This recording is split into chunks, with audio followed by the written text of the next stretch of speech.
Hi there, my name is Stephen Yules. I'm a music columnist at the Augusta Chronicle. I'd like to welcome you guys to the preview showcase for the 12th annual AMPED Singer-Songwriter Contest. We've got 6 great acts this year. Looking forward to hearing them, and we're looking forward to seeing you all at Arts in the Hearts for the finals. Let's start by talking about one of the things that's interesting about you is, there are lots of 15-year-olds that sing. But they are singing what they hear on the radio, in the car, whatever. And you are choosing to write your own music, which can be, it's a difficult process. It can be tough. And I wondered what it was about that process of writing, that motivates you to go through sort of the time and effort that it takes to craft a song. Okay, well, it's hard sometimes, but there's a lot of times that it's easy. Like the song I wrote for the contest, Lullaby. I was just sitting on my bed, and a song popped into my head. It's actually about one of my best friends. She was being abused by her dad, and so I just wanted to write a song that I could give to her to make her feel better and stuff, and that people can connect to. That's mostly what I want to do. This band is interesting because it has in about, 200 different permutations, been around for a long time. I mean, people come, people go, people come back. Yes, sir. Some people stay, some people leave. But there's always sort of, and although there is some adjustment in the sound when new people come and go, there's always been sort of a continuity of spirit with the Velatones. A chemistry. And I wondered if you feel like that is sort of the secret ingredient of this band. Yes. I think the secret is... Oh, here it is. The secret is the band cave. See, John's got this manhole called the band cave, and he's always inviting different musicians over, especially younger musicians who maybe haven't had a chance to play with a band or in front of an audience, and so giving them an opportunity to shine, and it's just really fun. One of the things that's interesting about this band is that, although sort of the initial version of this band started in 2000, 2001? When was 2001. 2001. And released a couple records. There was something of a dry spell. There were some years where you were not very active.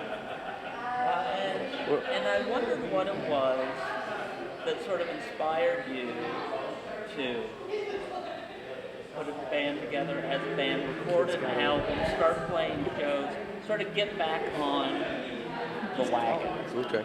Or fall off the wagon, depending on I get you. Yeah. Well, one of the things was that doohickeys, I had a side band, if you will. Because of the 3 children. Yeah, because of the 3 children. That helped bring that about a little easier, I guess. Had that going on for 3 solid years, and so when you're juggling 2 bands and you've got 3 kids and everything else in life, it just Legends kind of took a back seat for a while. I mean, Legends for many years was the 2 of us, and then now I've got a band with 6 guys in it. I'd never been in a band with 6 guys in it. So there's... There's 5. No, I'm talking about doohickeys and why that lull in time. So there was 3 years that doohickeys were going kind of strong, families kind of young, and so that was it wasn't like you dropped off. Well, I kept playing music, but I kind of switched gears with a different band for a good part of that. That brings up a good question. I mean, is that important to you as musicians, that these songs that you're writing are adaptable? I read an interview once, and it was with a guy who was in a very loud, very noisy band, and he said that every song he wrote was on a crappy acoustic guitar in his bedroom, because if it sounded good there, then you could make anything out of it, right? I mean, is that sort of what the tack that you take? Not that you're playing on a crappy acoustic guitar in your bedroom, but that you have to write songs that are adaptable, that will work in a variety of ways. Yeah, I guess so far it's been a matter of playing something in my room or at my home, and if it sounds halfway decent with me singing it, I know it's going to sound pretty good with her singing it. So Don't let him fool you, though. He has a producer mind. He hears all the instruments. He hears the drums. He sees the stage. He sees the concert. So he's very adaptable in his writing. One of the things that's interesting about this band is that it's a band that was designed to put the players sort of outside their comfort zone. You've spent years as a drummer and decided that you would sing and play guitar. You guys are doing things that are sort of outside of the loud rock band area. Talk to me a little bit about sort of the challenges and freedoms that you have discovered in the process of going through that sort of period of discovery.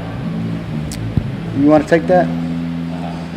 Well, sure. I'll get it started here. I think one of the big realizations is that, when you go outside of your comfort zone, it's kind of like learning to ride a bicycle again in a way. So obviously, a lot of us have been playing music for a long time, but now that we're going outside of our comfort zone, the challenge is to be able to do it convincingly and, with confidence. Myself, I haven't had a lot of experience singing lead vocal on anything, so that's new for me. And in addition, learning to harmonize vocally is what I've been working on, and these other guys are trying new things too. All right, well, let's start by talking a little bit about this idea of constructing a musical persona. I mean, the easy thing to do is write some songs and put a band together, and you just go up